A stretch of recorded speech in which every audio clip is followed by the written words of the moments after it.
Hello and welcome to High Vibe Astrology. This is Jennifer. Thank you for joining me as we take a look at the Sagittarius full moon, drawn up for May 23rd, 2024 at 9:53 a.m. Eastern Time. If you're new, thank you for finding this channel and for supporting this community with your energy. I invite you to subscribe, hit the like button, and share these messages as you feel guided, all of which are free and easy ways to support this channel.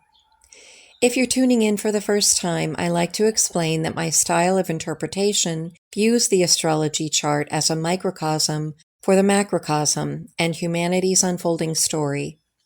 I share with you what comes from my own spiritual guidance, including oracle messages that always depict accurately and support beautifully the story revealing itself through the astrology chart. And I trust you to decide what aligns with you and simply discard the rest. The Rumi Oracle messages that tumbled out this time are one and a new gown. So I'll share them at the end after we go through the astrology and put a timestamp for those messages in the description box below, along with the frequencies that harmonically support this lunar cycle. In the last video for the Taurus new moon, we had Capricorn and Cancer intercepted in the 1st and 7th houses. And now, interestingly, we have them on the angles, making their energies out in the open and much more potent. They've also done a complete 180 with Cancer on the ascendant and Capricorn on the descendant. When signs are intercepted, they have more difficulty expressing themselves because they have no role model to follow. We have to find the energy within ourselves, tapping into divine source to create an expression of these energies. But in this case, they've gone from being intercepted at the Taurus new moon to actually coming out in the open and, as I said, swapping places. So Cancer rising is ruled by the moon, and it makes this Sagittarius full moon the chart ruler, putting it in charge, so to speak, of its own lunar cycle. It's also quite powerful because it is receiving harmonious energies from Pluto with a very close sextile. And because of this swapping places, this 180-degree change, this places Pluto in the 7th house of partnerships instead of in the 1st house of identity and behavior, which is where it was at the last lunar cycle. What I didn't talk about the last time is the fact that Pluto is retrograde. So at the Taurus new moon, it had us rethinking and reevaluating our entire identity and self-image. We were being rewired in ways that require a change in our behavior. Now the energy is transforming the realm of business and personal relationships, those people we attract to reflect back to us how well we are relating to ourselves, to who we truly are at the most authentic level of our being, and is our self-image and our behavior reflecting who we really want to be. So with Pluto retrograde, we are reflecting upon not just symbolically, but also literally those connections who mirror back to us the identity we want for ourselves. Any connection that feels like it is adversarial or that seeks to undermine the unfolding story of us becoming who we truly are at the soul level will be removed by the universe, or at the very least, powerfully illuminated by the universe, so that we can disconnect consciously from these associations. The bottom line is that we are saying goodbye to any connection that manipulates or tries to control us or other people for their own agenda. And we are seeking instead connections that mutually benefit and empower all parties involved. We might also be meeting some very powerful mirrors at this time, and people with whom we feel an intense magnetism and connection, who do positively lift us up, support our forward evolution, and help us to feel empowered within our own being. That positive potential exists because of the harmonious aspects Pluto is making to this full moon and to the sun. But there are also really positive aspects between Pluto and Venus and Jupiter. And the fact that Pluto is on an angle also makes its energy felt more intensely by us at this time. I love that we have Venus and Jupiter at an exact degree, 29 degrees of Taurus, separated only by a few minutes. Jupiter 29 degrees and 26 minutes, and Venus 29 degrees and 39 minutes. And because Jupiter is the ruler of the Sagittarius full moon, conjunct Venus, these are two highly beneficent planets. Venus wanting peace, prosperity, love in all of our connections and even how we earn money, because Venus has a lot to do with how we attract the resources that we need. Jupiter, of course, magnifies and expands upon these things in the sign of Taurus, and with Jupiter being the ruler of this Sagittarius full moon, and the moon being in the fifth house and receiving vibes from these mirrors, this really fortifies and supports our journey to follow our heart, to really do what we love, to find ways to incorporate more and more of what we love in our world and on our journey at this time. We still have Uranus involved in this conjunction at 23 degrees, and on the other side, we have Sedna and the Sun conjunct in Gemini, also forming an out-of-sign conjunction to Venus and Jupiter. Uranus involved in this conjunction with Venus and Jupiter is going to bring about some unexpected changes that we are going to have to adjust to, things that just seem to evolve out of the blue. But we'll have to stay optimistic and exercise faith in the divine, trusting that these changes are for our highest good. And on the other side of this conjunction is Sedna and the Sun. And this, of course, reminds me of the video that I did on the chart on the day that Sedna moved into Gemini. And it is about finding that third option, Gemini representing dualistic thinking, 3D thinking, this way or that. And Sedna is calling us to see other options, the infinite opportunities that exist, and tuning into the cues that we receive from divine source with the understanding that there is always another solution. So this configuration feels to me like a call to stay open to Spirit's cues. I mean, that's always the case, but particularly in this chart at this full moon, with the moon receiving all of these vibes from this conjunction.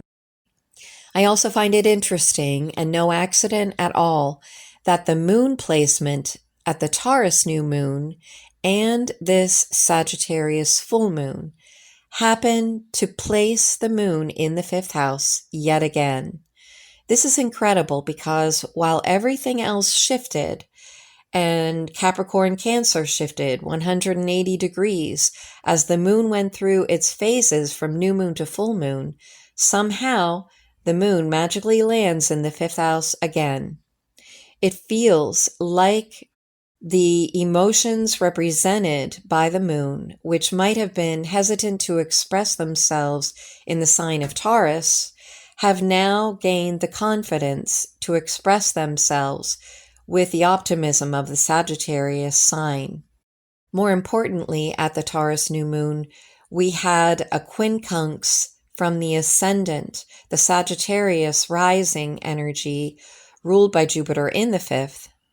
And now we have the moon in the sign ruled by Jupiter, making a trine to the ascendant and receiving vibes from Venus, the ruler of the Taurus new moon, and the ruler of this Sagittarius full moon. So now we have the moon in its fullest expression with a new Sagittarius attitude of having faith in what our heart is calling us to express and allowing the inner child to actually guide us forward.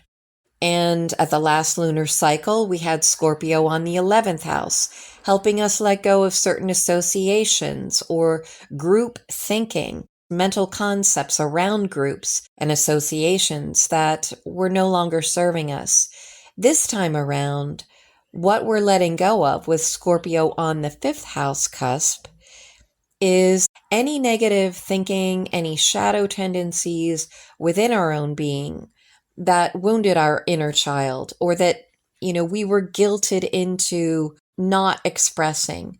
We were shamed into playing it safe, putting the inner child in a straitjacket, so to speak, and keeping our vulnerabilities in check or under tight lock and key, keeping our heart prisoner within the defensive fortresses that our adult personality learned to build over the course of our life. The fact that the full moon is also this chart's ruler and is forming a sextile to Scorpio's co-ruler, Pluto, from the 5th to the 7th house suggests the opportunity to allow joy, romance, play, adventure, and creativity to actually be a part of all of our connections again, and more importantly, within any potential significant other relationship. Likewise, in all of those mirrored aspects of ourselves that show up in the house of others, in the house of mirrors, they will reflect back to us precisely how we are feeling about ourselves and how healed our inner child expression has become or is becoming at this time. So it's extremely important that we learn to nurture our own self-worth. Cancer on the ascendant signifies that this is the task at hand. Cancer is about self-love and self-nurturance. And it's calling us to recognize how precious we are in the eyes of divine source and to tap into that unconditional love so that it is reflected to and from other people, the other mirrors in our world. I really think it's true that love means never having to say you're sorry. There is an unapologetic energy with this Sagittarius full moon, and this is to be felt and expressed in a positive way, with humility, not with, bombastic, egotistical expression. But that, I feel, is precisely what this unapologetic Sagittarius full moon is symbolizing for us. If you are in the vibration of love, there is no room for guilt, shame, fear, remorse, or regret, because love would never deliberately cause harm to self or any other living being. We are all human and we all make mistakes, but unless those misdeeds or miscalculations are carried out with hate or malicious intent, all things are forgivable. The question is, can we forgive ourselves? In the vibration and space of love, there is absolutely no room for these negative energies, for guilting ourselves, for shaming ourselves, or feeling regret or fear of some potential repercussion within our relationships. If certain people in our lives cannot accept us in all of our humanness, with the frailties that come along with being human, they are probably not worthy of our loyalty and devotion, at least at this particular time. We have to forgive ourselves for the innocent mistakes we have committed along our journey because we're learning. We're all simply learning and doing the best we can with the tools we have been given.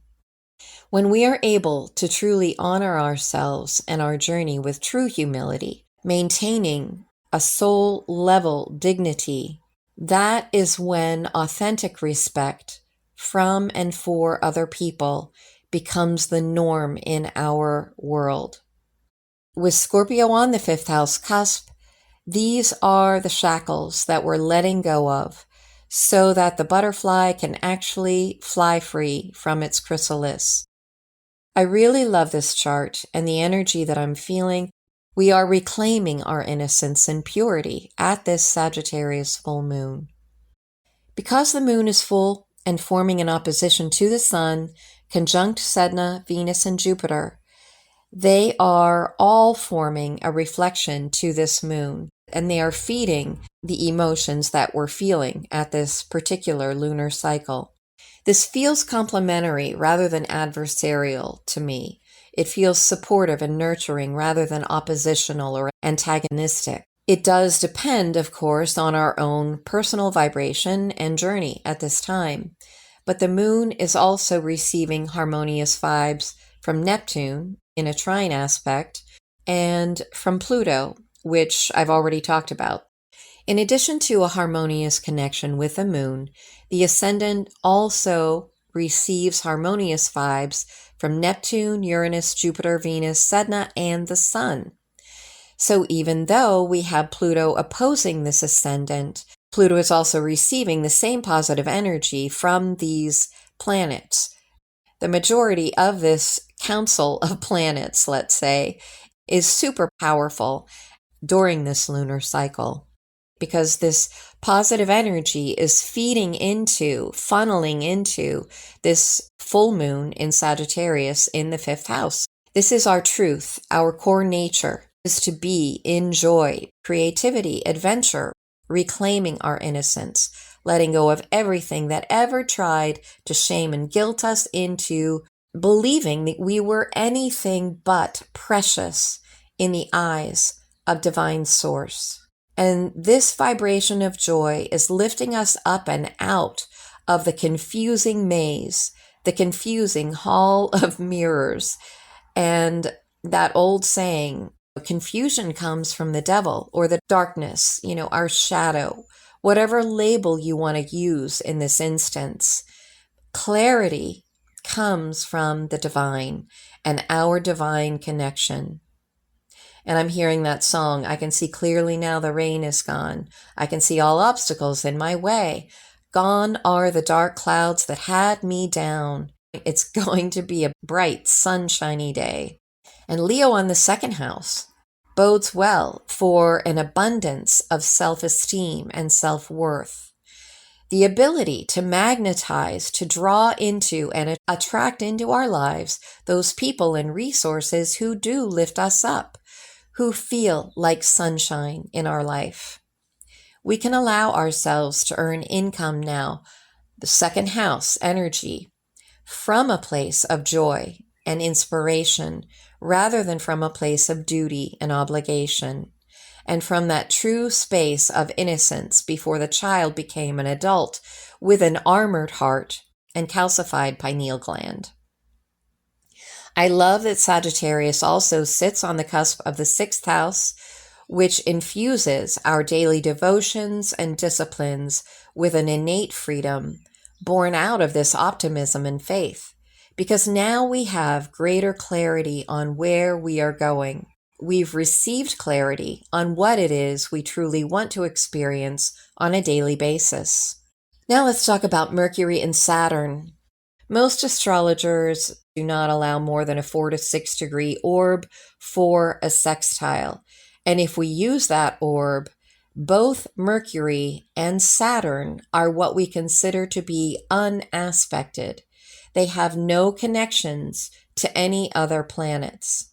This is telling us that what is required is concerted effort to integrate the energy or to connect these energies.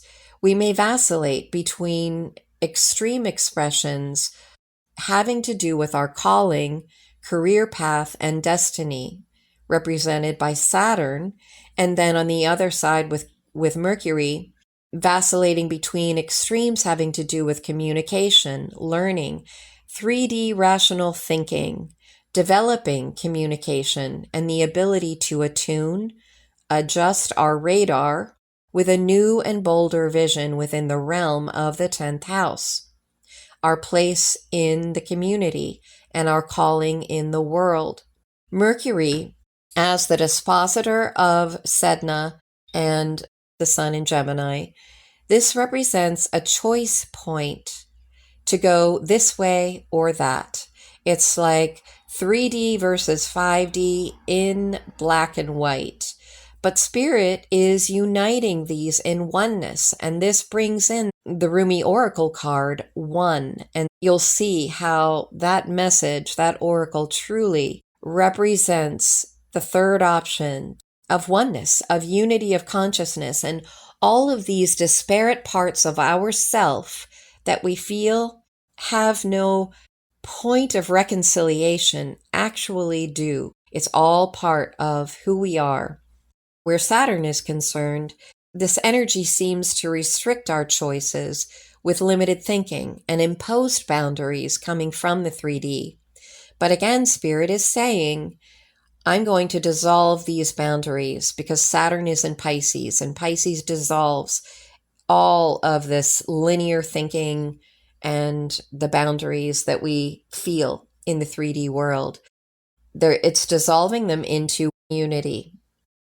It's absolutely fascinating that in the last video on the Taurus new moon, we had a similar energy. Saturn in the third house is the same vibration as Mercury now in the 10th.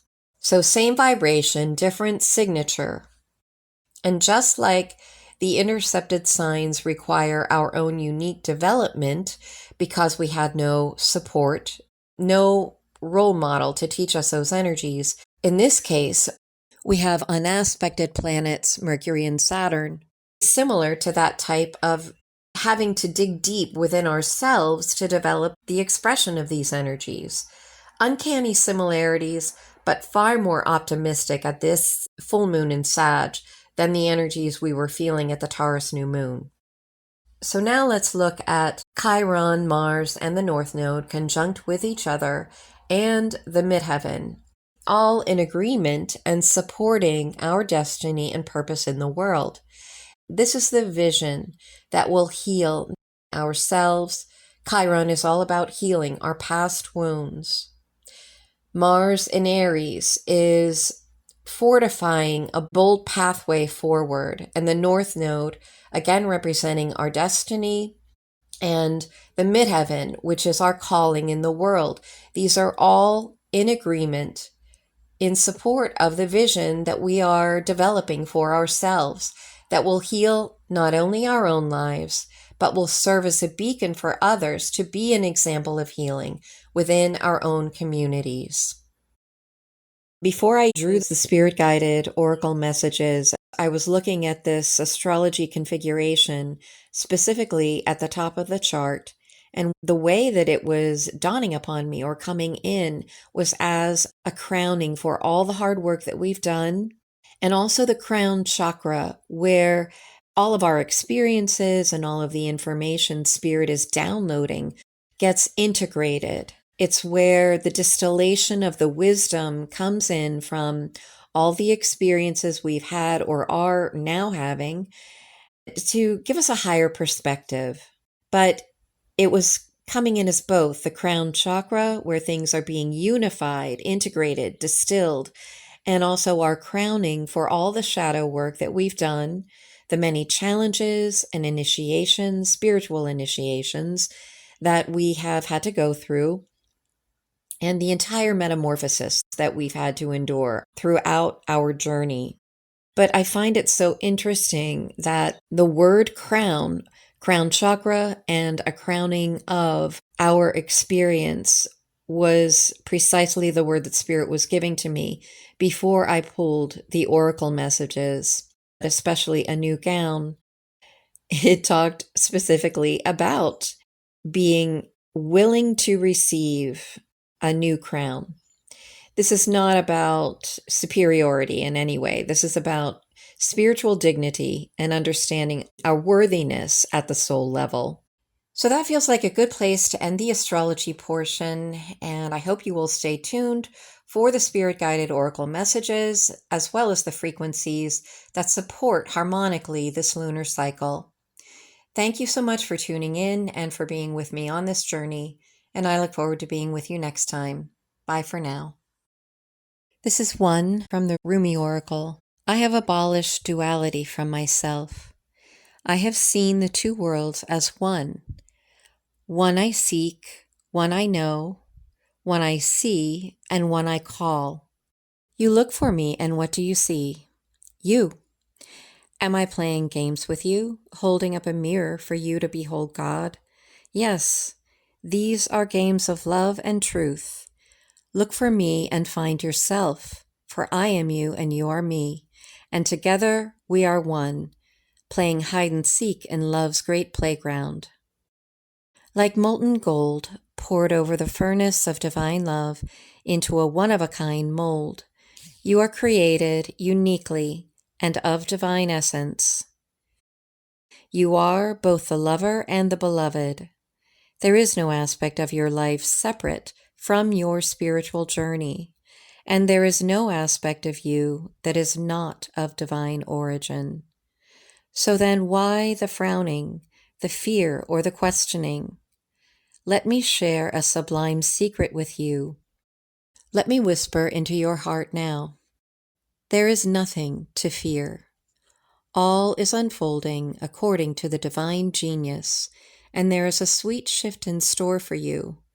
No matter how dire circumstances may appear to be, or despairing you may feel, there is still an avenue through which fulfillment and resolution will be granted. This will happen. That is because the divine seeks wholeness of the one. That means anything and every part of existence, and that includes you and all aspects of your being and life, is claimed by the divine. Your return to the divine is demanded, every part of you, every life circumstance. The divine keeps rigorous, flawless accounts. Therefore, nothing shall be left unaccounted for, not even that which seems to be outside divine attention and grace at this moment. You must remember that you are a living heart, the dweller at the center between heaven and earth, star and soil, light and dark. If you cannot summon the joy to rise up and meet the divine beloved, fear not. That cunning lover lies deep within the depths, waiting to gather you into sacred embrace as you descend into darkness. Either through flying or falling, you shall be caught and tangled up in divine embrace. So fear not. Cast aside worry and concern. Know that you are thoroughly itemized on the divine ledger, and not one moment of your struggle or suffering shall miss the hawk-like gaze of the ever-attentive and heavenly beloved. This oracle comes to you with particular guidance. There is a friction or conflict within you or your life right now, a sense perhaps of being pulled in more than one direction and confusion because of this. You are questioning which path to take, this way or that. What if you choose this path and it turns out that the other would have been better? But how can you know now what choice, if any, is most needed in your life? So many questions, your mind is scurrying. There is no other word for it. Backwards and forwards it goes, to and fro, trying to settle upon the truth. I love you too much to allow this to continue unchecked. Surrender it. Give it up. The truth you seek is this: you shall be. You shall manifest your destiny just as the acorn grows into the oak tree. You cannot be other than what you are, and as you accept this, life responds. It breathes and relaxes around you, so what you need can come to you more easily. It finds you, drawn to the need in you that is natural and inviting, and not a cause for anxiety or stress. The need leads to satiety. What is desired and what fulfills that desire is one. They are lovers that come to each other naturally, even through darkness and confusion, drawn to each other, following the natural course of the universe to become one. So do not fret and fear, my beloved. Do not hold back from that which feels incomplete out of anxiety or distress. It is just the lover that will soon be joined by the beloved. You are recognizing the moment before this occurs. So fret not, and instead let that inner lover loose, Allow her to shake out her hair, put on her most sensuous perfume, and laugh as she dances barefoot in fields of lush grass and fragrant flowers. Let her tempt her beloved to come close, because she can be seen, she can be heard. Her movement sends her scent through the air. She entices the yearning beloved to her, and soon enough they meet, and it becomes possible for yet again two to become one. And then there will be wild peace and ecstatic contentment within you. If there is any part of you struggling to surrender the conflict between old and new, between what has been and what needs to be, between passion and duty, creativity and rationality, between this role or identity, then know this: even the conflict serves. Don't choose either one and believe it is the answer. Sometimes the sacrifice is not one or the other, but the idea that it can be only one or the other. At another level, a level of divine resolution, there is beyond the apparent polarity and conflict a third way, the rising up to where there is only one perfection taking place constantly. Open your heart. You'll find the bridge to understanding and trusting in that perfection there, where it has always been and will always be. Don't worry, all is happening exactly as it should. This oracle brings you particular guidance. There is a resolution and a perfect coming together of elements in your life that might have seemed disparate or in conflict. Something you have been trying to integrate is so very nearly ready to click into place. Perform the sacred honoring ritual and stay with your process. The coherence, the integration, the balance and coming together you seek is on your horizon, approaching you swiftly now. Sacred honoring ritual. Place your hands at your heart and say aloud, Rumi, who loves me unconditionally, I gaze into my heart and you are there. I gaze into my heart and see my own face. We are one. This oneness is contagious. May it swiftly affect every aspect of my inner world so that my outer existence aligns gently with perfect harmony with the great divine beloved. You and I are one with a perfection of divinity unfolding now and always. Through grace and my own free will, so be it. When you are ready, place your hands in prayer position and bow your head in reverence and recognition to the one divine plan unfolding. Say, I surrender into the one truth of divine perfection, which includes my own divine destiny now. Through mercy and grace, so be it. When you are ready, simply close your eyes and bow your head again. Then you have completed your ritual. A new gown. Weary and consumed by longing, I was caressed by my beloved last night. My wounded soul was set free when I tasted the sweetness of love. My spirit was lifted at once. I surrendered my life while overflowing with joy, and my vision was filled with light. Love said, Don't feel so hopeless, my weary and gloomy one, for my generosity is beyond forgetting those devoted to me. See how boundless divine justice can be. Behold my immeasurable kindness. Love embraced my spirit, and all my doubts vanished at once. A new and glorious robe of honor was placed on my shoulders. Love offered me the power of a new vision and the transforming touch of divine generosity, and placed the chalice of eternal wine in my hand. Rumi. I have the perfect gift for you. It is a gown of new colors, of colors perfectly suited to you and no other. The colors of this gown will make your eyes sparkle and gleam as though they were more beautiful than the most precious of gems. The colors of this new gown will make your skin seem luminous, as if lit from within. For of course it is, beloved angel. Your complexion is radiant with the light of life. Your hair will shine with luster, and your entire being will be complemented by this gown, as it enhances your beauty in all ways. So hold on no longer to that shabby, tattered cloak so unworthy of you. Cast it off. Let me grace your shoulders now with this royal robe instead, that you may shine beautifully as befits a royal child of divine parentage. Beloved, if you could only see the incredible gift, the symbolic robe being offered to you now, your fears would quake and tremble, disappearing more quickly than you could imagine. Your heart would take wings and become so light your entire being would lift clean off the ground and soar like an angel bird amongst the playground of the Divine Mother's skies. Yet, like a young one, so much younger than your years and wisdom warrant, you may hold on to your tattered robes as though they were a security blanket.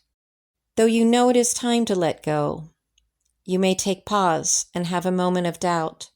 You may wonder if the new robes will descend swiftly enough, or that without what you have known to cling on to, you will be left stark naked, exposed and vulnerable.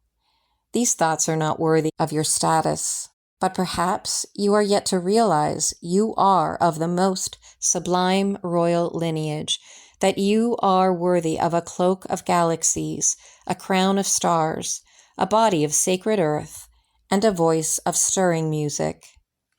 You may be craning your neck to see who it is that can bestow permission upon you to receive a gift of such dignity. In whom is such authority vested, that you may no longer be as the beggar, asking for scraps and contenting yourself with stale crumbs.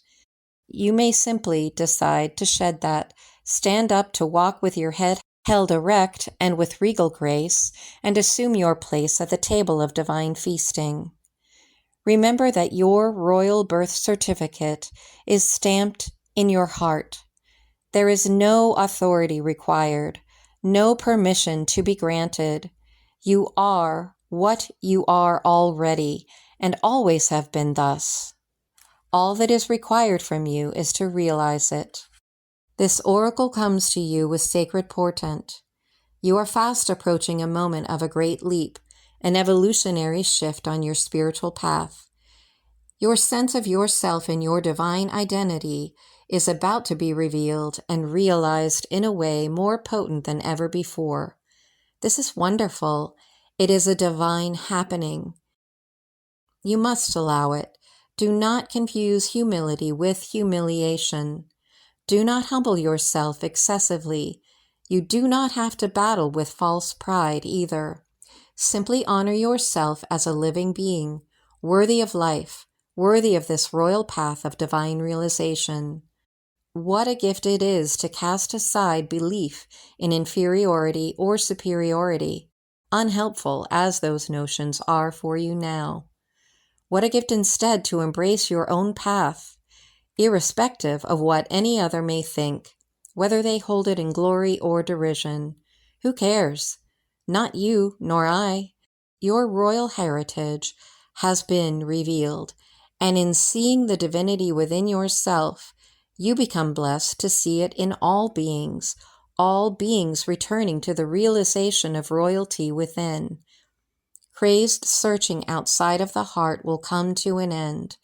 A simple golden path will be found, as though a river of molten gold flows from your heart back to the oceanic heart of the great beloved, where united again, you finally ascend your throne and claim your divinity once and for always. This oracle comes with sacred guidance for you. You are stepping into empowerment in a new way, and it is to be honored. Do not allow yourself to be dragged into dramas or power games. You are worth so much more than that. You are tapping into your inner dignity, and others may not know how to respond. Some will respond with love and acknowledgement, others with fear and judgment, calling you too big for your boots or high and mighty. Those are voices of fear, not truth. Be in your dignity and power and keep going. It is the divine that urges you thus, not the ego. Do not doubt the changes happening within you now. Embrace them. Sacred honoring ritual. Place your hands very lightly upon the top of your head. Say aloud, I cast aside lesser crowns. Open your hands up to the heavens and say aloud, I receive the royal gown descending through grace. Slowly and gently guide your hands down from over the top of your head alongside your body, as though drawing a royal robe over your head. Allow your hands to gently touch the floor, as though the robe completely covers you. Sit comfortably and visualize or intend that the most beautiful gown of many colors surrounds you. You may or may not be aware of the colors. You may see layers of shimmering lights, stars, roses, or more. You may hear the gown singing like a choir of angels, or gurgling as though it is a fountain of liquid gold. Let it be as it is for you, as subtle or powerful as it wishes to be. Whatever happens for you is perfect. When you are ready, simply open your eyes, place your hands in prayer position, and bow your head. You have finished your sacred honoring ritual.